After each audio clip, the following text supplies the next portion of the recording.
Esperemos un momentico que vayan conectando.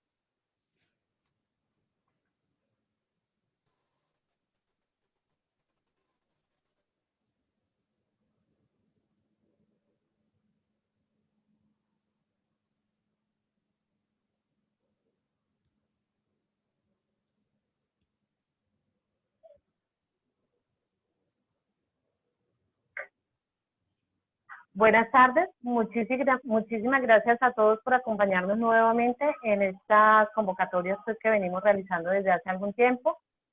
En este momento estamos aquí reunidos para la charla, como ya todos saben, la de sedación paliativa en COVID en domicilio. Esta charla la estamos realizando bajo el convenio que tenemos ASIF y ASOCUPAC entre las dos instituciones y vamos a estar, en el día de hoy tenemos 3 invitadas. La doctora Paola Marcela Ruiz, que es la presidenta de la Asociación Cuidados Paliativos de Colombia, que ya muchos de ustedes la conocen. La doctora Adriana Forero, que con mayor razón conocen, que es la presidenta de la Asociación Colombiana de Instituciones de Salud Domiciliaria. Y nos acompaña la jefe Karen de la Pava, de Vive Salud en Manizales. Entonces le doy la bienvenida a la doctora Paola Ruiz para que empiece con ustedes. Muchísimas gracias. Martica, gracias. Bueno, buenas tardes. Para todos un saludo. Qué bueno que estemos aquí un viernes a las 5:30 de la tarde, muy valientes para hablar de este tema. Para los que no me conocen, yo soy la doctora Paola Marcela Ruiz Ospina. Yo soy internista, geriatra, especialista en cuidado paliativo. Soy la jefe, la presidenta de ASOCUPAC, como les dijo Martica, la jefe del servicio de geriatría y cuidado paliativo del CES Hospital de Caldas en Manizales. Y en este momento ya tengo a mi cargo la dirección científica del programa de atención domiciliaria de Vive Salud Eje Cafetero en Manizales. Los dejo con la doctora Adriana, también para que haga su presentación. Buenas tardes a todos. Como dice la doctora Paola, muchas gracias que hoy viernes podamos reunirnos en este tema que venimos trabajando tan de la mano entre la Asociación Colombiana de Instituciones de Salud Domiciliaria y ASOCUPAC, pues a usted doctora, a Marta y pues a Karen por acompañarlos. Bueno, nos prepararemos para todas las preguntas, tenemos muchas inquietudes y sabemos que ustedes tienen una gran experiencia y esperamos poder conocer de ella. Muchas gracias. Jefe Karen, si usted se presenta un poquito y les cuenta quién es antes de arrancar. Buenas tardes a todos, espero estén muy bien. Mi nombre es Karen de la Pava, soy enfermera, egresada de la Universidad Católica de Manizales. En el momento, pues, también experta con un experto universitario en cuidado paliativo de la Universidad de La Rioja, de España.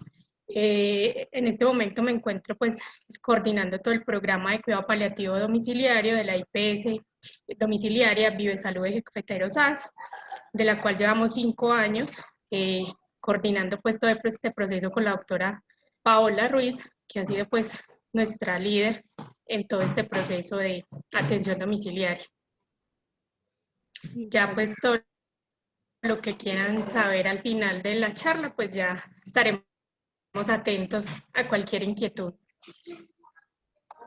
Bueno, listo. Entonces la idea es que, a ver, les cuento un poquito cómo va a ser la metodología. Digamos que es muy rico estar con pocas personas porque pues esa era la intención. La idea es que podamos hacer los va a hacer como una especie de introducción con diapositivas. Me pueden interrumpir si alguien, la doctora Adriana se va a encargar y Martica como de estar muy pendientes del chat por si alguien y simplemente Martica o la doctora Adriana me levantan el micrófono y me interrumpen donde crean que hay una necesidad puntual. Si no, pues al final vamos a abrir para pues como las preguntas que las pueden ir abriendo en el chat. Voy a empezar acá a compartir pantalla y contarles un poquito que la idea es que esto sea muy participativo y que podamos pues como enriquecernos mucho de un tema que es complicadito de pronto, espérenme un segundo que a veces esta tecnología molesta. Listo. Intento aquí compartir pantalla. Creo que aquí ya me va a dejar.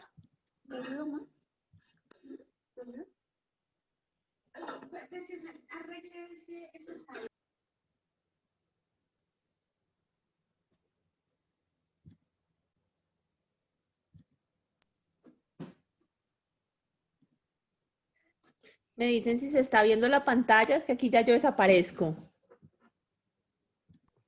Sí, doctora. Listo, perfecto. Sí, señora. Bueno, muy bien. Ay, no sé, apareció. Me perdonan ahí, no sé qué pasó, apareció una raya, pero bueno.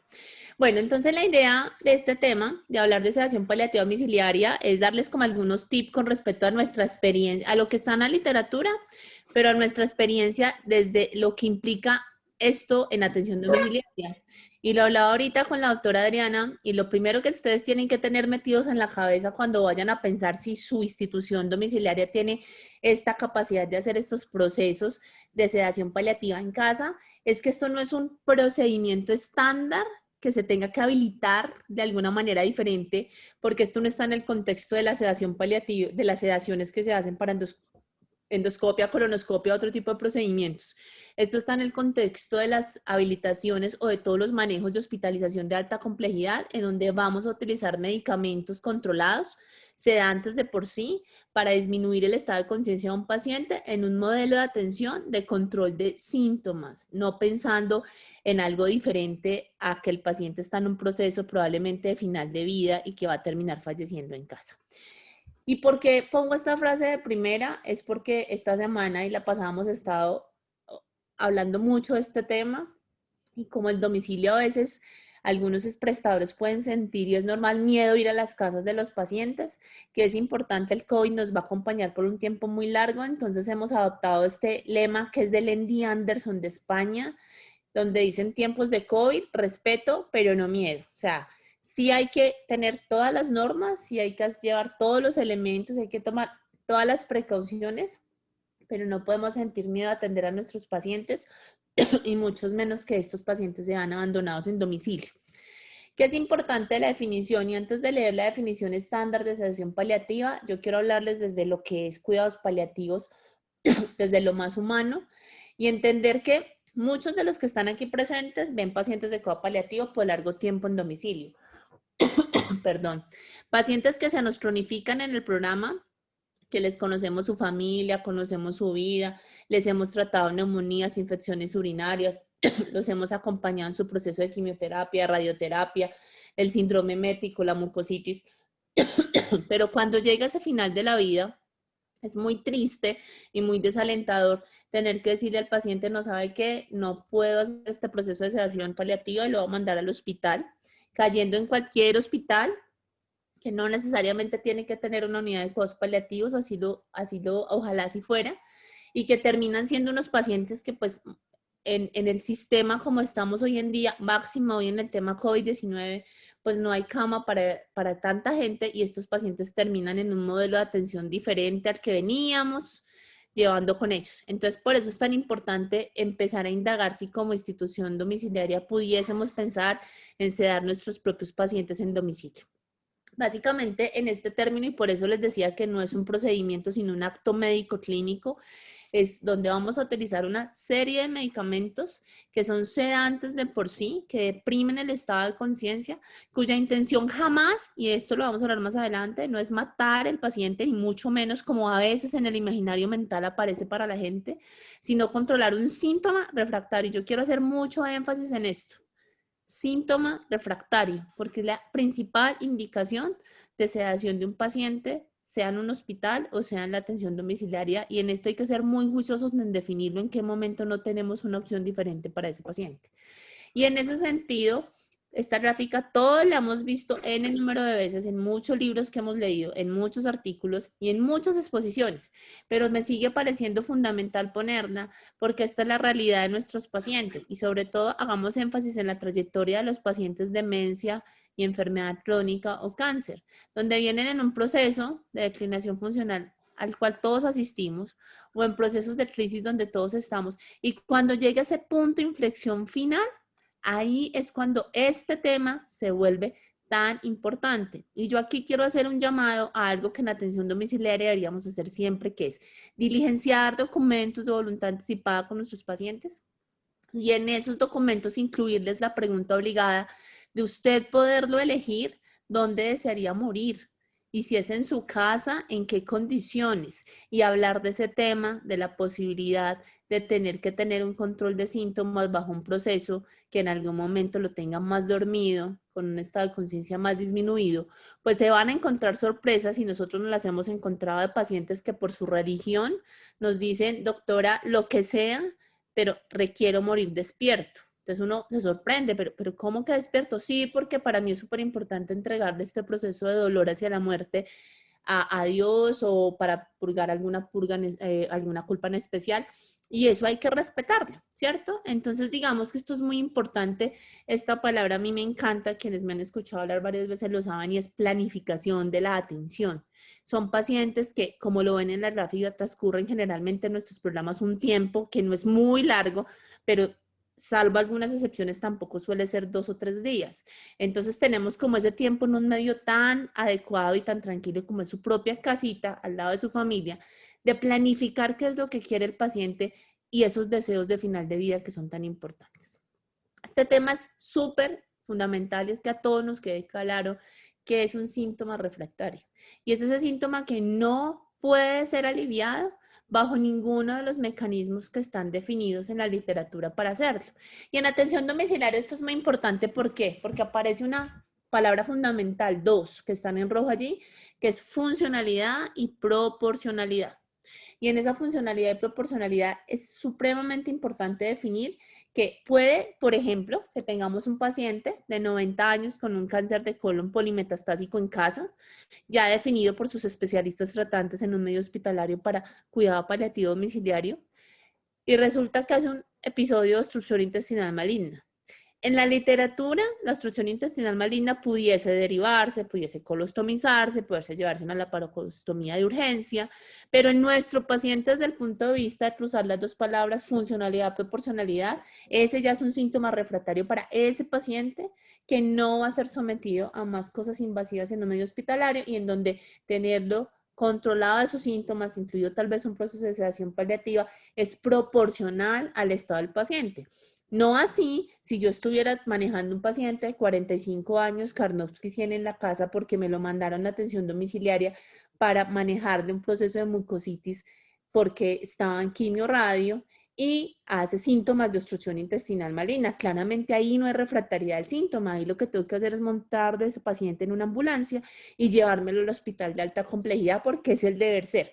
Esto es supremamente importante porque es un hilo delgado en el cual no podemos caer de pensar que todo en casa, todo en el hospital, sino que todo tiene, dependiendo del paciente al que tengamos enfrente. Y obviamente, muchos de nuestros programas, la mayoría de pacientes que terminan sedados en casa son pacientes que ya estaban definidos para un modelo de paliación exclusiva. O sea, ahí ya no jugaban más posibilidades de cirugía, de stent, de radio, de quimio, sino que ya llegaron a un punto de no retorno en donde lo más importante era el control de síntomas y confort del paciente.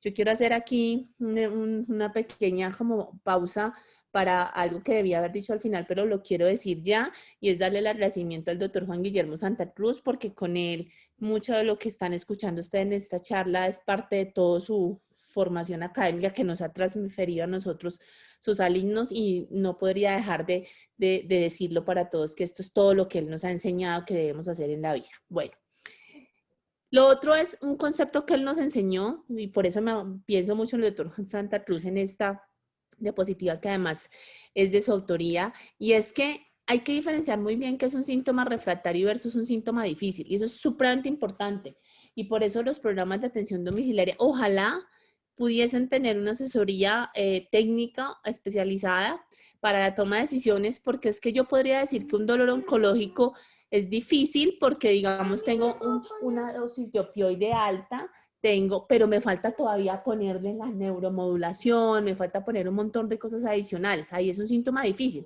Diferente a cuando ya digo síntoma refractario, que es cuando ya he pasado por todo el manejo multimodal, incluso los bloqueos, las intervenciones, todo lo que está adicional y el paciente no mejora, en donde ahí ya por dolor tendría que pensar en un proceso de sedación paliativa. Entonces es muy, muy importante este tema técnico, académico de tomar la decisión en qué momento hay refractariedad en relación a la proporcionalidad y a la funcionalidad. Cuando hablamos de criterios de sedación paliativa, entonces lo fundamental, síntoma refractario.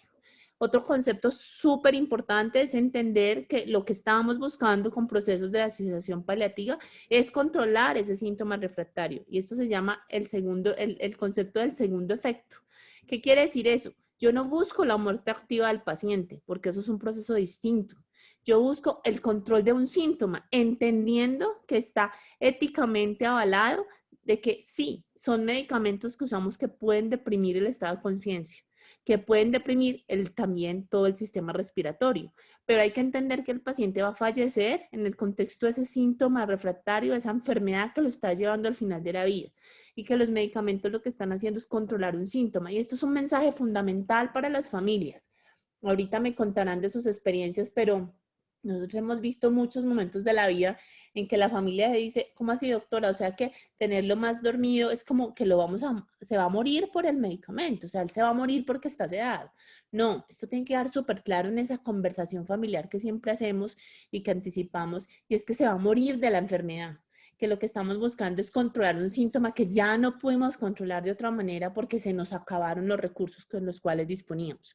¿Qué esperamos? Estamos hablando de pacientes con condiciones de final de vida, generalmente son pacientes que tienen una expectativa de vida menor a 6 meses, donde la muerte probablemente es inminente, tienen unos síntomas refractarios, tienen un sufrimiento intolerable, ¿sí? Ya hemos acabado con todos los recursos posibles y además, podría ser el paciente tiene una voluntad manifiesta previa, sea una voluntad anticipada firmada, una voluntad manifiesta en la historia clínica, que en caso de llegar a un punto de estos no desea ser intervenido de una manera diferente a que esté dormido y tranquilo, sin dolor, sin sufrimiento y sin agua.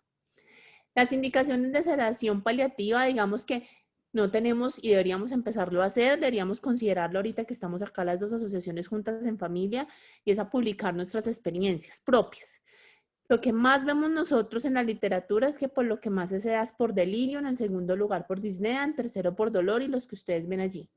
Nosotros, por ejemplo, en nuestra experiencia tenemos más sedaciones por disnea que por delirium y casi no tenemos sedaciones por dolor refractario. O sea, casi nunca tenemos pacientes que acabando con los recursos y optimizando epidiecimas tengamos que sedar porque el dolor es refractario. Diferente a ese punto 4 que ustedes ven, que es muy controvertido en el mundo, mucho, que daría para cualquier cantidad de charlas que ustedes imaginen, que es el tema de sedación por sufrimiento existencial, por síntomas psicológicos. Cuando el paciente dice no tolero más la vida, usted lo ve tranquilo, pero el paciente sufre intensamente, eso pues lo vamos a dejar ahí como en stand-by, pero eso es muy debatido. ¿De qué pasa cuando un paciente está despierto y llega a un punto en donde el dolor total, el sufrimiento del alma, del corazón, como ustedes lo quieren llamar, en lo que cada uno crea, ya no tolera más el seguir vivo, obviamente en el contexto de una enfermedad en condición de terminalidad? Entonces, digamos que es importante que estas estadísticas no son nuestras y que deberíamos empezar a construir nuestras propias estadísticas. Ayer hablábamos en un tema diferente con Martica, ¿cuáles son las urgencias paliativas de la atención domiciliaria? Yo le decía, la atención domiciliaria se comporta diferente al hospital. Si ustedes me preguntan cuáles son las urgencias oncológicas, pues las tenemos súper claras, de hipercalcemia maligna, la compresión medular, el síndrome de la caja superior, ¿cierto? Pero si hablamos es cuáles son las urgencias. En el domicilio, casi que yo le diría que lo que nos hace salir corriendo en atención domiciliaria son los sangrados masivos, la disnea súbita, el dolor no controlado y el estatus convulsivo. O sea, son las cosas que mueven y movilizan a una familia de manera inmediata. Y entre esas 4 es donde más caen los pacientes que terminan en sedación paliativa en casa, por lo menos desde nuestra experiencia, que ahorita miraremos cuál es la experiencia de otras instituciones. ¿Cuáles son los escenarios de la sedación paliativa? Y como les decía, es que no siempre la sedación paliativa lleva a la muerte. Y en los escenarios de sedación paliativa, siempre vamos a tener que el escenario es o hospitalario, o en domicilio, o en un hospice. Entonces, miren que desde la literatura se contempla esa atención domiciliaria de sedación paliativa, ¿sí? Puede ser leve, moderada o profunda. O sea, usted no necesariamente para tener un síntoma controlado tiene que tener al paciente profundamente dormido en una escala de RASS -0. Usted puede tener un paciente que despierta intermitentemente, sin dolor, sin ahogo, incluso consume pequeños sorbos de agua o de algo, interactúa un poco con su familia y vuelve a quedarse dormido. O otros pacientes en los cuales es tan severo el síntoma que necesitamos que esté completamente profundo, que generalmente son esas sedaciones que son en inminencia de falla respiratoria, en donde esos estresores de la muerte son imposibles de soportar para una familia y necesitamos controlar todos estos síntomas. Y aquí esto es muy importante y lo vamos a ver como en el protocolo que les vamos a mostrar, que puede ser continua, intermitente o a necesidad. O sea, usted puede ponerla por bolos, en voz en difusión, o simplemente hemos tenido pacientes cuyo proceso de sedación al final de la vida transcurre con opioides bien modulados, antisecretores, medicamentos antideliriogénicos y una dosis de midazolam por la noche. Y ya, solo necesitan dormirse en la noche, porque en la noche es donde más deliran, porque en la noche es donde más duele, porque la noche es la más larga, y así pasan 3, 4, 6, 7 días y un día cualquiera simplemente no despiertan. Entonces es muy importante tener en la cabeza que esto no es una camisa de fuerza de empiece una dosis estándar como receta de cocina y ya, no, esto es del paciente, de la individualización, y yo vuelvo y hago énfasis porque los que aquí estamos haciendo atención domiciliaria, vuelvo y repito y sueno muy cansona, tenemos pacientes normalmente que los conocemos un tiempo. Entonces sabemos como las necesidades de ese paciente. Hay pacientes que le tienen miedo a morir en la noche, pero otros pacientes que le tienen un miedo terrible al día y en la noche quieren estar despiertos por algún motivo. O sea, tenemos que ajustarnos a esa necesidad previa, conocida, analizada del paciente que tenemos al frente. Los medicamentos indicados, entonces cuando nosotros hablamos de medicamentos en sedación paliativa, si aquí hay profesionales de calidad de cada una de las IPS domiciliares, esto es un punto importantísimo. Si bien el primer punto fundamental era el tema de cómo lo tenemos que reportar y no habilitar como tal como un procedimiento en sedación, sino como un proceso de sedación clínica de alta complejidad, los medicamentos son muy importantes. Todo lo que ustedes lean en los esquemas de sedación paliativa en el mundo, el medicamento de primera línea es la levomepromacina. Pero Colombia no tiene levomepromacina venosa, nosotros solo tenemos en gotas, que además es súper sedante, porque todos los que hemos visto levomepromacina con 3 gotas, usted se le da a un abuelito de 80 años y se duerme 3 días. Medicamento muy sedante, pero no contamos con él. Así que el medicamento de primera línea para nosotros en Colombia definitivamente es el midazolam. O sea, es el midazolam, es medicamento de primera línea y es el medicamento que usamos en atención domiciliaria. Y en atención sedación paliativa yo quiero hacer mucho énfasis en esto. Los medicamentos opioides no son medicamentos sedantes, que si bien su efecto adverso puede ser la somnolencia, no son medicamentos de primera línea para sedar. Por eso es muy triste cuando uno se encuentra pacientes sedados con morfina a dosis altas o titulando dosis de morfina o hidromorfona para sedarlo, porque ahí lo estamos sedando, es potenciando el efecto adverso de un medicamento y esto está mal hecho. Uno generalmente acompaña el midazolam del opioide, es que muchos de nuestros pacientes o tienen disnea, o tienen dolor, o tienen otra indicación de tener el opioide. Y los medicamentos antisecretores como el butilbromuro-diosina o en algunos casos incluso la atropina, es porque la mayoría, morirse es un proceso en el cual el cuerpo fisiológicamente se va a llenar de secreciones. Entonces estos pacientes necesitan medicamentos antisecretores porque al final de la vida, como decía el doctor Benito, es bulloso, hace ruido para la familia. Esos estertores son muy difíciles de manejar, entonces por eso es como ese esquema que vemos. Pero aclarar que el medicamento de elección sea el midazolam. Hay otros medicamentos que usamos en medios hospitalarios como la desmetomedina, como el propofol, como otros medicamentos distintos, pero en un contexto diferente que ya en la atención domiciliaria no son tan fáciles de llevar como si lo es el midazolam.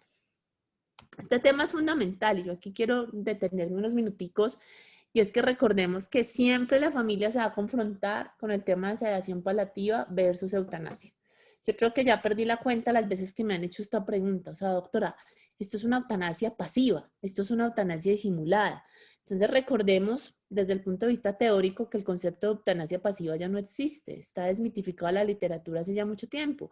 La eutanasia de por sí es activa, son medicamentos por los cuales yo quiero acabar con la vida del paciente, diferente a la sedación paliativa, en el cual son medicamentos con los cuales yo quiero controlar un síntoma y tener un paciente confortable en casa o en el hospital o en el hospice donde lo tenga. Entonces la intencionalidad es distinta. Y lo que vamos a conseguir el efecto es diferente. Además de eso, la literatura lo dice y lo hemos vivido en carne propia todos, es que empezamos un proceso de sedación en pacientes, sobre todo de poco falla cardíaca, sobre todo los epocosos, y el paciente no fallece, el paciente mejora, porque esto hace un efecto como de ventilación mecánica no invasiva, disminuye la carga respiratoria, y el paciente a las 48 horas está despierto, pidiendo comida, hablando con su familia, tranquilo, entonces se cumplió el objetivo. ¿Que va a vivir más, doctora? ¿No se murió? Efectivamente no, porque es que el proceso y la intencionalidad no es morir, es ir tranquilo en un proceso que puede o no ser de final de vida, que sí es de final de vida en la mayoría de los casos, pero tranquilo para el paciente y su familia, que es muy importante. Y también es muy importante entonces diferenciar que hay una diferencia importante entre el proceso de morir y un paro cardiorrespiratorio. ¿Y por qué hago ese énfasis? Porque algún residente, y esto también es una diapositiva del doctor Santa Cruz que muy juiciosamente me prestó, un residente una vez en la ronda nos decía, doctora, pero es que cuando un paciente hace paro, pues uno lo reanima, uno activa un código lila. Entonces, ¿por qué en paliativo activan un código lila? Entonces, yo le explicaba, la diferencia es clara, porque es diferente usted estar aquí hablando conmigo, hace un paro respiratorio, donde es una emergencia médica, un suceso con criterios bien definidos, pero es que morirse es diferente. Morirse es un proceso que es natural y esperado para estos pacientes. Es un proceso que además incluye que uno se le baja la frecuencia, se le baja la presión, se le baja la saturación, empieza a delirar, es ocasional que uno se muera tan consciente. Entonces, obviamente, es ilógico que en un proceso de sedación paliativa le tomamos la presión, le tomemos el pulso, le tomemos la glucometría al paciente, porque sencillamente es hacer visible lo que es innecesario. No necesita hacer visible la frecuencia en 40, la presión en 60-20, porque morirse es eso. Pero nuestra labor como profesionales que manejan pacientes de cuidado paliativo, y en este caso en domicilio, es que ese transcurrir de morir sea tranquilo, confortable, una muerte en paz, como tantos pacientes lo dicen. Y yendo al punto de la solicitud que nos han hecho a muchos, estoy seguro de decir, doctor, yo me quiero morir en mi casa, yo me quiero morir en mi cama, con mi perro, con mi gato, con mi cobija, al lado de mi esposa, con mis 20 hijos, que hoy en día en COVID, pues va a estar muy difícil los 20 hijos, pero desean morirse así. No desean morirse en un medio hospitalario, no desean morirse en medio de la bomba de infusión, no desean morirse en medio del corre-corre del que están reanimando al lado mientras él se muere. Esos son deseos reales de personas que son tan humanos como nosotros y a los cuales, por eso las asociaciones estamos llamados a tocar las puertas que haya que tocar para que esto realmente se dé. Entonces, por ponerles un ejemplo, les vamos a mostrar lo que en ViveSalud hemos llamado una propuesta de protocolo de sedación paliativa en domicilio. Para esto, los primeros pasos son reconocer que morirse es multidimensional. Y suena muy raro, pero así es. Porque si bien hay un cuerpo que se está apagando, hay una persona con unas necesidades. Necesidad de hablar con alguien, necesidad de comerse un helado, necesidad de tomarse una cerveza, una familia que necesita que el hijo que viene corriendo de por allá trate de alcanzar a llegar o por lo menos tenga una videollamada. Una hija que es que necesita que al papá le hagan una misa, que necesita que traerle al padre porque es que hay un pecado muy terrible que tiene que confesar. O sea, morirse es multidimensional. Morirse no es simplemente hacer una parada respiratoria y cardíaca y ya. Morirse tiene un contexto. Y si bien el contexto hospitalario es un contexto que siempre se los he repetido a quienes trabajan conmigo, es controlado, el domicilio no es controlado. En el domicilio hay muchas aristas, entonces tenemos que tratar de mirarlas todas, tenemos que volvernos como un pulpo con ojos cuando hacemos atención domiciliaria para identificar al paciente, al familiar que puede ser un problema, al que va a ser un apoyo, para mirar esta cama que no funciona y se nos va a caer mañana, para darnos cuenta que este acceso aquí va a estar difícil, entonces tal vez este señor necesite más una bomba elastomérica que una infusión por bolos, o sea, multidimensional, de muchas aristas. Tener unas estrategias adecuadas de evaluación y medición. O sea, claramente que el paciente sí es de atención domiciliaria, que sí está en un momento de final de vida y de síntomas refractarios, que hubo una persona, su médico tratante, su especialista, su oncólogo, el especialista de nuestra atención domiciliaria que dijo, efectivamente, llegamos a un punto de no retorno, diligenciar las escalas de la manera adecuada, las historias clínicas supremamente bien hechas, para que el día de mañana a cualquier asomo de duda tengamos el soporte claro. Y en el proceso de sedación paliativa, control de síntomas continuo. llamadas, escala RAS juiciosa, los medicamentos, las dosis, la titulación, porque lo peor que le puede pasar a una familia, y ni qué decir al paciente, es que en medio de una sedación paliativa un paciente se despierte, por lo que sea, porque la dosis no era, porque la enfermera no llegó, porque el medicamento se acabó, porque la bomba no funcionó. O sea, estas son aristas que hay que tener supremamente cubiertas y hay que tener plan A, plan B, plan C, plan D y todos los planes del abecedario posibles para que el paciente no cambie y no vaya a despertar. Entender que el tratamiento es individual. O sea, no tenemos un protocolo de sedación paliativa estándar. Si bien conocemos, estudiamos y analizamos los medicamentos, las dosis más comunes y demás, cada paciente es distinto. El ejemplo que les ponía del paciente que solo necesita una dosis de midazolam en la noche y así transcurre su final de la vida, con opioides, con buscapina, comiendo en el día, con su familia y en una de tantas noches fallece porque ya era el final. Tener en cuenta siempre el contexto del paciente y voy a hacer mucho énfasis y de su familia, porque a veces se nos olvida la familia, porque a veces se nos olvida que hay que preparar esa familia para el proceso de morir de ese ser querido. Morirse es muy difícil. Nadie se murió y volvió a contarnos qué tan duro es, pero sí muchas familias nos han dicho cuál ha sido su experiencia en este contexto. Muchos nos han dicho lo doloroso que es sentarse a mirar cuando el paciente deja de respirar, ese desespero y esa frustración que sienten porque ya su mamá no les habla, porque su papá está en esa cama pero ya no está, porque el niño de la casa de 5 años pregunta al abuelito por qué no despierta. Estas son cosas que impactan muchísimo y que necesitamos también recoger para que esta familia tenga un final adecuado y aunque a veces se ríen cuando lo digo, tenga un final feliz, pero es que sí es un final feliz, porque la muerte en este tipo de pacientes es un acabar de un proceso muy duro, pero un acabar que tiene que ser bien. Y muy importante, hago énfasis en este último, es que esto es multidisciplinario. Esto no es del paliativista, esto no es de la enfermera del programa, esto no es del médico líder del programa, esto no es del auxiliar de enfermería, esto no es del conductor, esto no es del gerente, esto es de todos. Porque si el gerente no compró el medicamento, porque si el conductor se pinchó y no hubo quien lo reemplazara, porque si el auxiliar de enfermería no tiene claro que tiene que ser una persona amable, que tiene que ser una persona cálida, porque si el médico no entiende que quiere ver al paciente todos los días, a ver cómo va a llamarlo, porque si el especialista simplemente pone la dosis y ya no más, porque si todos no estamos jugándole a lo mismo, el resultado no es el que es. Por eso, todo esto que les estoy diciendo es para que vayan pensando en sus IPS al interior, todo lo que se necesita para poder decir que vamos a tener pacientes sedados en casa de manera adecuada. Entonces, ¿qué tendríamos que hacer? ¿Cuáles son como los puntos claves de un protocolo de este tipo? Entonces, lo primero, recuerden, planificación anticipada de la atención. Todos nuestros pacientes en atención domiciliaria coapaliativa, por definición, son susceptibles de morir. Porque si no, entonces no deberían estar con nosotros, por lo menos no en cuidado paliativo. Tener claro los documentos de voluntad anticipada y dejar claro en las historias clínicas las voluntades manifiestas. Máxime, hoy en día en COVID-19, entonces a cada ventanita le voy a empezar a poner la lista del COVID-19 que nos acompaña y nos va a acompañar todo el resto del año y el año entrante. Segundo, estar completamente seguros de que el paciente está excluido del medio hospitalario y que es seguro tenerlo en domicilio. En COVID-19, recuerden que tiene que ser un paciente, aunque no lo estemos sedando por COVID, cualquiera puede ser un paciente COVID positivo.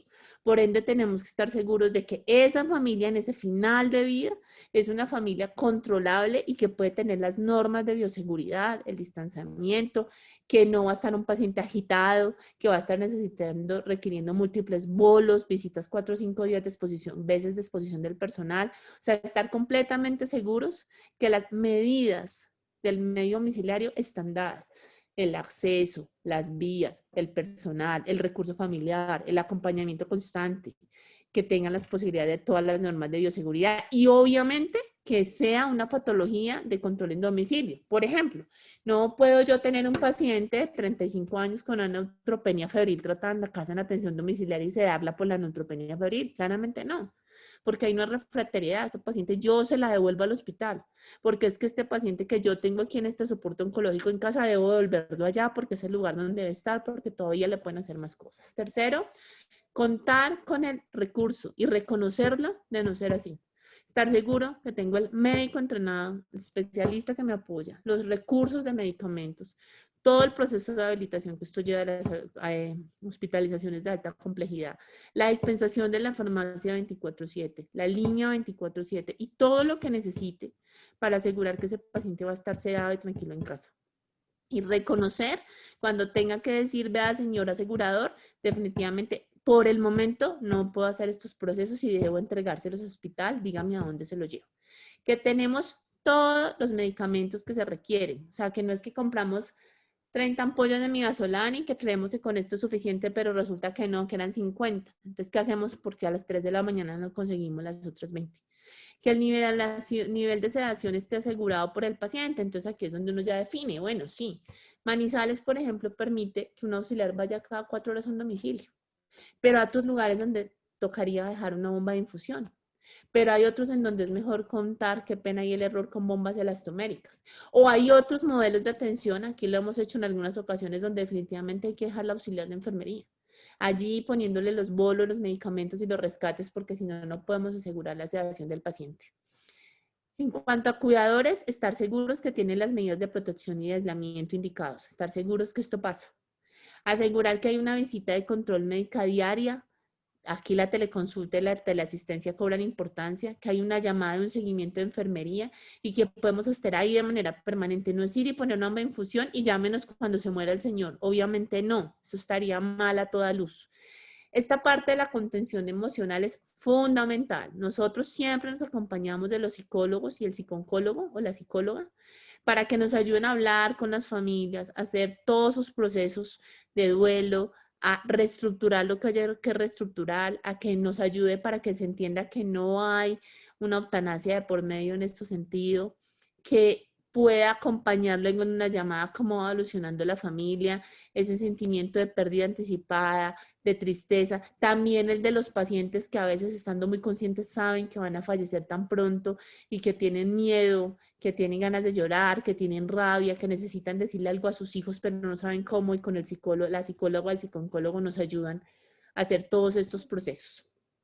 Atender siempre los elementos tóxicos, darnos siempre cuenta del familiar que va a ser problema, intervenirlo, del médico que no es el médico de cabecera y que opinó por X o Y o Z, de incluso si en nuestro equipo tenemos un auxiliar que no entiende el proceso, que no le cabe en la cabeza y genera comentarios inadecuados, o un médico, o una enfermera, o un administrativo que pueden confundir a la familia o hacer dudar de que el proceso es lo que es. Todo esto hay que tenerlo identificado y saber cómo lo vamos a intervenir. Tener una línea de atención 24 horas para esta familia y para este paciente que necesitan esta atención. En la medida de las posibilidades, llenar el certificado de función en casa, porque también es una tragedia que fallezcan en casa y tengan que ir por toda la ciudad como locos a buscar en qué hospitales van a llenar el certificado de función. Tener en cuenta que cuando el paciente fallece, aquí empieza otro proceso diferente, que es todo este tema de atención al duelo. Todo este proceso con la familia, todo este proceso de cierre y despedida y ese plan de seguimiento que nosotros lo tenemos contemplado durante el primer mes, que es muy importante. En COVID-19, ¿qué es fundamental? ¿Tenemos que seguir sedando pacientes en casa? Sí. Tendremos que utilizar todos los elementos necesarios y las medidas de protección personal, que de eso vamos a hablar la otra semana. Y vamos a tener en cuenta que para este tipo de procesos preferiríamos tener bombas de infusión o bombas elastoméricas para los pacientes para no tener exposición secuencial de nuestros pacientes y que cuando ya son COVID confirmados tenemos unos protocolos diferentes que se los podemos compartir a unas dosis diferenciales hechos por la CEPAL para que estos procesos de sedación no sean tan prolongados en el sentido en que son pacientes de riesgo epidemiológico. Eso es fundamental. Si miráramos lo que pasa en una atención domiciliaria en realidad, lo que pasó en la atención domiciliaria en Vivesalud fue que desde el mes de marzo que apareció la pandemia hasta ahora, han fallecido 111 pacientes en sedación paliativa domiciliaria. De esos, un paciente falleció en sedación paliativa con COVID-19 positivo. Era un paciente, Martica Hermosa, que tenía un melanoma metastásico, la tuvimos en el hospital. Se fue a la casa porque ella pidió fallecer en casa y estando en casa nos llegó la prueba de tamizaje hospitalaria positiva. Y allí se activó toda la ruta COVID de atención domiciliaria paliativa COVID y la paciente pudo fallecer en casa. Obviamente, la familia era clara que al momento de fallecimiento pues tenía que enterrarse con toda la norma protocolaria de COVID-19. Esto es más o menos lo que ha pasado mes a mes con nuestros pacientes y es como un llamado de atención de decir lo que les decía al principio. Con el COVID, con respeto, pero no con miedo. Todos estos pacientes se hubieran muerto en el hospital. Un hospital que a hoy, con sus 200 camas, está atiborrado de pacientes oncológicos, en cirugías, en posoperatorios, en síntomas complicados, en radioterapia, en quimioterapia, con COVID-19, en la UCI, pronados, soportados. Entonces, si podemos hacer esto claramente mejora todo el sistema de atención y las familias tienen una visión supremamente diferente de lo que se puede hacer, obviamente en una ciudad pequeña como Manizales que tiene 450,000 habitantes. Las conclusiones, y esta diapositiva la dejo en blanco porque la llenaremos cuando se acabe este conversatorio, son las que cada uno quiera sacar de todo lo que dijimos y lo que preguntemos. Pero lo que sí quiero decir es que hacer procesos de sedación paliativa en casa es un ejercicio responsable, académico, juicioso, estricto, a la luz de la literatura, de la academia, de la norma, y adquiriendo una responsabilidad con ese paciente y esa familia. Y si no tenemos los recursos para hacerlo, mejor no nos metemos allí hasta que adaptemos todo lo que necesitamos. Pero definitivamente desde las asociaciones, el llamado al ministerio sí tiene que ser que los pacientes tienen derecho a morirse en casa y a morirse bien. Y los hospitales necesitan esto y el sistema de salud llama a gritos esto, para que nuestros pacientes no atiborren los servicios de urgencias, muriéndose tal vez no, de la mejor manera con la familia afuera, como pasa hoy en la pandemia de COVID-19. Ya aquí voy a cerrar la pantalla mía. Y quedo, pues no sé, ya presta a los comentarios y demás.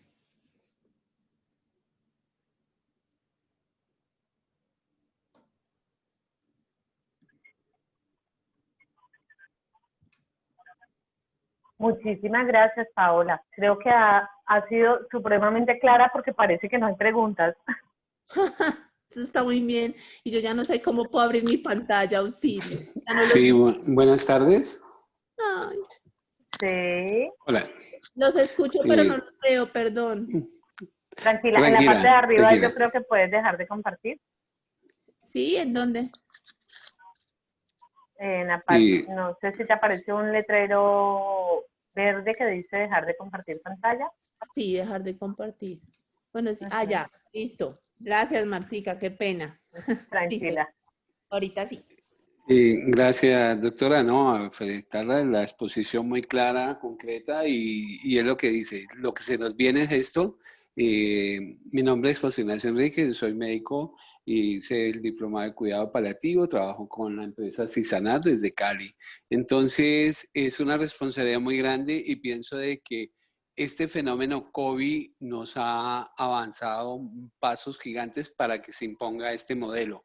Entonces es importante este tipo de capacitaciones, entrenar muy bien los médicos y empezar a trabajar con las familias, porque definitivamente se demostró que sí se puede hacer un manejo en casa y importantísimo el trabajo con la familia, con la experiencia que ustedes nos transmiten y pues usted lo está mostrando.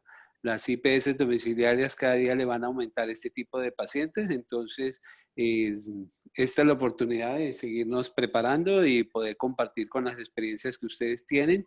Y el uso complicado es de medicamentos, ¿no? El tema de medicamentos también sigue siendo medio complicado y bueno, eso hay que irlo subsanando poco a poco. Completamente de acuerdo, doctor. Yo creo que la labor de las asociaciones y alianza estratégica, este matrimonio entre la Asocupab y la Asociación de Atención Domiciliaria es eso. Poder yo y la doctora Adriana ir hasta tomadores de decisiones y dejar claro que nos ayuden con esto, pero como vuelvo y digo, demostrando que esto es un ejercicio muy serio. Y sí, yo creo que usted tiene razón. No todo lo del COVID es malo, y yo creo que la atención domiciliaria a hoy y a futuro le va a deber mucho a la pandemia COVID-19 porque nos hizo visibles y nos dio una importancia que tal vez antes no era tan evidente como ahora. Totalmente de acuerdo, gracias. Listo. Bueno, yo creo que la jefe Karen seguía de pronto con una intervención, o no sé si de pronto la doctora Adriana Forero quiere hacer una pregunta puntual y específica. Bueno, sí, mientras Karen nos acompaña, doctora Paola, el tema de la normatividad frente a sedación paliativa. Muchas empresas domiciliarias hemos estado temerosas de prestar este servicio precisamente porque en la 3100 y antes en la 2003 la sedación venía asociada a todo el tema que usted mencionó de contar con equipos de reanimación, personal especializado. Y si quisiéramos escuchar su experiencia frente a este tema con los entes territoriales, ¿no? Teniendo en cuenta también la particularidad de cada ente territorial, porque lamentablemente cada uno aplica la norma no a su acomodo, sino a su entender. Eso por un lado. En diciembre, después de que salió la 3100, estuvimos con el ministerio y les hicimos esta pregunta al grupo del cual partió esta nueva norma y realmente no tuvieron una respuesta muy clara. Yo quisiera conocer cómo ha sido la experiencia de ustedes en Manizales y no sé si hay algún otro compañero acá de la asociación que me pudiera compartir cómo podemos manejarlo frente a ellos. Bueno, entonces digamos que la experiencia desde Manizales, pero en general desde la asociación es clara y es primero el proceso de sedación paliativa, vuelvo, insisto, no es un proceso de un procedimiento. O sea, la sedación paliativa no es un procedimiento adicional, como decir sedarse por una endoscopia, sedarse por una colonoscopia, no. La sedación paliativa está dentro del marco del manejo de control de síntomas de un procedimiento clínico que puede ser llevado a cabo en hospital, en hospice o en domicilio, dependiendo la característica del paciente. Por lo tanto, no tendría una norma de habilitación especial y no le aplicaría el tema sedación como aparece en la norma para habilitarse, porque ese es un tema que va dirigido a procedimientos. Por ende, hay anestesiólogo, cosas como que usted necesita un carro de paro. Pues es que ¿quién en sedación paliativa necesita un carro de paro? Sería muy lógico que yo reanime un paciente paliativo en sedación paliativa. Sería pues lo del mundo. O sea, estaría yo muy equivocada en el concepto. Entonces, digamos que hay que ser muy juiciosos en el tema documental, y esto va para las personas de calidad que están aquí. Documentarlo desde el punto de vista de un protocolo clínico dentro de los protocolos de lo que se maneja en el programa. Así como tenemos un protocolo para disnea, para estatus convulsivo, para todo, hay un protocolo de sedación paliativa que incluye todos esos pasos, obviamente se los di a grandes rasgos, pero todos esos pasos desglosados, claros, de qué necesito, de qué diligencio, de a qué dosis, de quién toma la decisión, de cómo consta en la historia clínica. Y eso va dentro de todos los procesos de hospitalización de alta complejidad con uso de medicamentos controlados. Entonces, por ende, no va en el ARA ni en el lado de los procesos de sedación para procedimientos porque no tienen nada que ver. Entonces, eso es importante que en calidad se sienten, entonces que hagan todo el proceso, que hagan toda la definición, toda la documentación, toda la literatura, toda la asesoría necesaria y que una vez lo tengan, cuando vayan a hacerle la visita, incluyen que hacen este tipo de procesos en sedación, que son pacientes de final de vida con estos y estos criterios definidos. Nosotros ya lo hicimos así por segunda vez y no van a tener ningún inconveniente. Si el ente territorial tiene alguna duda, pues ellos harán la solicitud de aclaración que pertenezca. Pero sí es como dejar esto como un proceso juicioso pegado a los protocolos clínicos de la atención, en el continuo de atención domiciliaria de los pacientes de cuidado paliativo.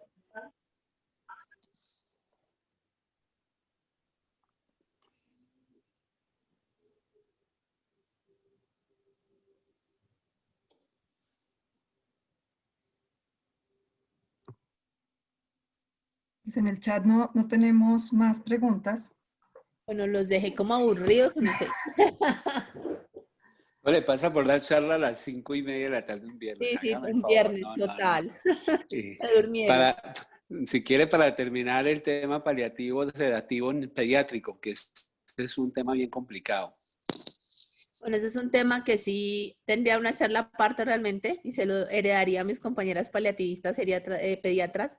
Pero ese sí es un tema muy difícil, muy difícil porque sería el mismo protocolo, pero la toma de decisiones en niños es más compleja y tendría que acompañarse siempre de un pediatra que nos acompañe o sí.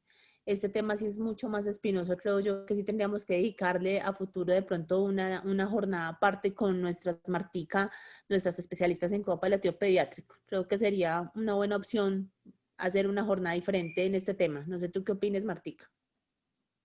Sí, no, claro, me parece buenísimo. De hecho, dentro de la asociación, de nuestra asociación están todos los paliativistas pediatras pues, que tienen entrenamiento aquí en Colombia y ellos tienen un grupo que está unido a Socupar y por ende está unido pues bajo el convenio que tenemos a la Asociación Colombiana de Instituciones de Salud Domiciliaria y con ellos podemos organizar una cosa de cuidado paliativo pediátrico si es la intención de todos, claro. Perfecto, Martica. Yo no sé si la jefe Karen quisiera contarnos un poquito desde el punto de vista de enfermería, porque creo que aquí hay enfermeras. Sí. ¿Cómo ha sido ese proceso de este tiempo, o cómo ha sido, por ejemplo, estos 111 pacientes que fallecieron en sedación paliativa en domicilio acá en Manizales?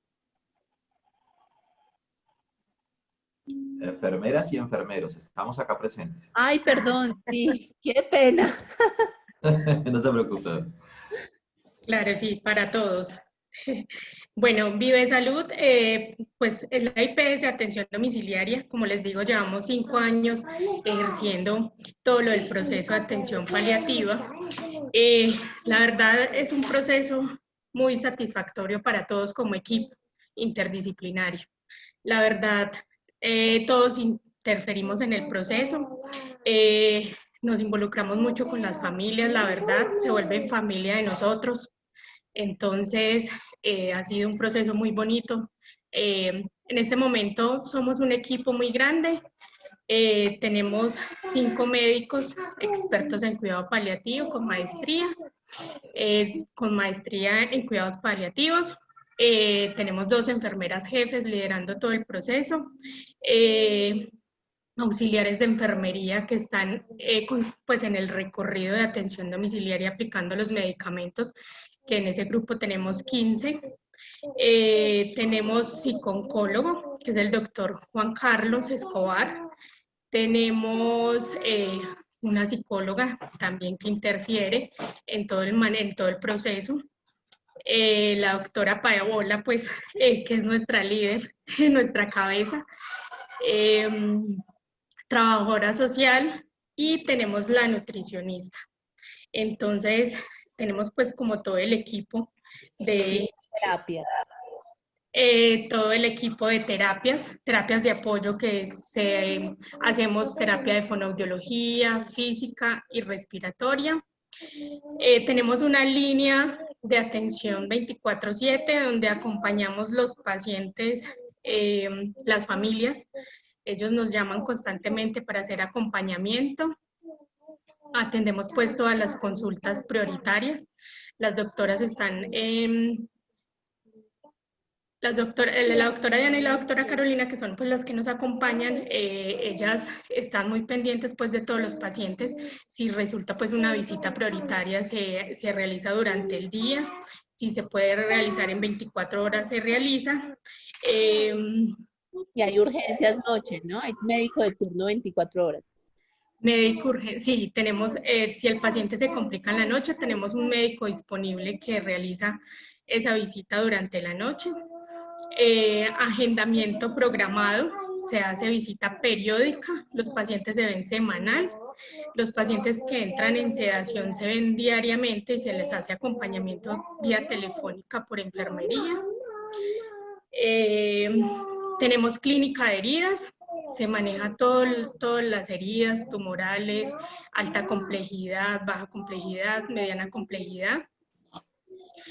Nosotros hacemos una junta del equipo interdisciplinar todos los lunes a las 5 de la tarde.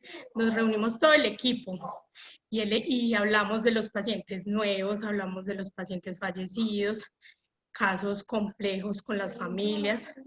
Entonces ahí intervienen todos los colaboradores, interviene el psicólogo, la psicóloga, intervienen las doctoras. Tenemos toda la ruta COVID del paciente paliativo, entonces el paciente, la doctora desde el CES, cuando sale el paciente desde el CES, ya tenemos la alerta, que es un paciente COVID positivo, entonces activamos toda la ruta COVID y tenemos el médico, pues el médico y las enfermeras y los auxiliares de enfermería que nos atienden esa ruta COVID. Ya en el proceso de la atención de sedación del paciente, cuando el paciente ya está en su etapa final, hacemos el proceso de atención con el psicooncólogo de terapia de apoyo psicológico. El doctor los acompaña pues como hasta el final de vida del paciente, incluso después del fallecimiento del paciente se hace una terapia de duelo. Hacemos cierre de caso con una carta de condolencias y un bono de condolencias que se hace a nombre del paciente. Es algo como simbólico. Entonces, más o menos al 10º día del paciente haber fallecido, les llega a su domicilio la carta de condolencias con un bono de la fundación, una fundación de acá de Manizales que se llama Luciana Tovar, a nombre del paciente, el bono. Entonces ahí ya se hace cierre de caso del paciente. La verdad el manejo es muy integral, se incluye el paciente, se incluye la familia. Jefe, un poquito, digamos, para la doctora Adriana, usted que ha estado en todas las visitas de verificación de la habilitación de la dirección territorial, ellos nunca han solicitado un tema específico de sedación para procedimientos, sino que siempre nos han revisado los protocolos en el contexto clínico. Entonces, digamos que es importante, la jefe ha estado en todos y siempre con el ente territorial de Secretaría de Salud, siempre ha estado el protocolo de sedación paliativa dentro del protocolo de habilitación de hospitalización de alta complejidad para uso de medicamentos controlados. Así siempre está. De pronto eso les puede servir y obviamente la jefe, pues yo aquí de querida les digo que lo que quieran saber, ella pues a través de la asociación se los va a contar y Martica se ríe. Gracias. Ahí le ponemos a la jefe Karen a la orden para quienes necesiten. Con mucho gusto. Creo que lo valioso de estos espacios es poder compartir las buenas prácticas, ¿no? Y esas experiencias que son muy enriquecedoras, doctora, y como dice, el acercamiento al ministerio, ¿no? Porque lamentablemente, bueno, y la pandemia nos ha servido para visualizarnos. En el tema de la atención domiciliaria hemos sido protagonistas. Bueno, muchísimas gracias. No hay preguntas, doctora. Paola, todo muy claro. Karen, de verdad, muchas gracias. La idea es seguir trabajando juntos entre las asociaciones. Yo me comprometo claramente en que cada vez que esté sentada con ministerio, con tomadores de decisiones, vamos a presionar en el tema de la importancia. Yo digamos que trabajo, aparte de hacer toda esta atención domiciliaria, trabajo en una atención de alta complejidad hospitalaria. Entonces tengo como, digamos, la fortuna de ver ambos lados.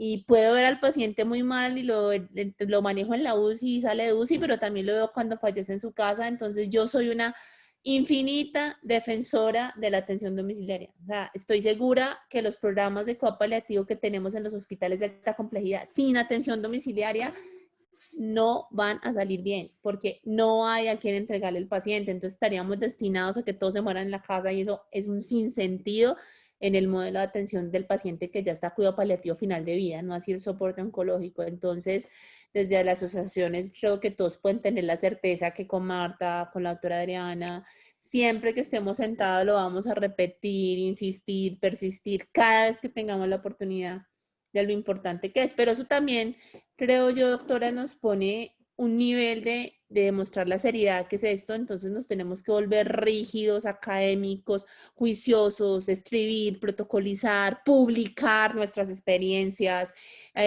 o sea, mostrarlo no solamente desde el anecdotario, es que yo creo que sirve, sino es que esto sirve. Entonces, digamos que la jefe ya va a tener una tarea porque ya con todos estos resultados en COVID pensamos hacer una publicación y demás, porque es que necesitamos demostrar que es que esto funciona y funciona bien. No necesariamente los estudios son multicéntricos, aleatorizados de todos los países gigantes, no. Nosotros también tenemos muchos datos que son muy valiosos, pero tenemos que fusionarnos, hablarnos, ayudarnos entre todos y pues obviamente creo que esto es como un punto de partida interesante. Muchas gracias a todos por estar un viernes hasta esta hora y que tengan un muy feliz fin de semana. Por Ustedes, último, yo muchísimas quería gracias. contarles algo, y es que entre las dos asociaciones, la Asociación Cuidados Paliativos de Colombia y la Asociación Colombiana de Instituciones de Salud Domiciliaria, estamos en este momento trabajando en un documento que próximamente les llegará, o sea, próximamente hablamos en el periodo de unos 2 meses, podemos tener ya listo un documento de manejo de paciente paliativo en domicilio. Este documento va a ser una herramienta básica para todas las instituciones, para que la puedan compartir pues, con todas las personas que trabajan en sus instituciones.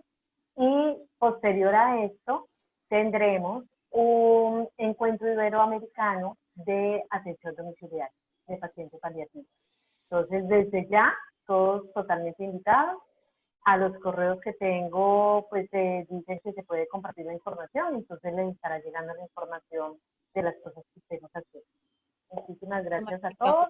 Y dejo a la doctora Adriana para que se despida. ¿No? Nuevamente, muchas gracias a Socupac por el apoyo y todo el espacio que nos ha permitido desde la Asociación Colombiana de Instituciones de Salud Domiciliaria. Y como dices, Marta, tenemos este gran compromiso de sacar ese documento.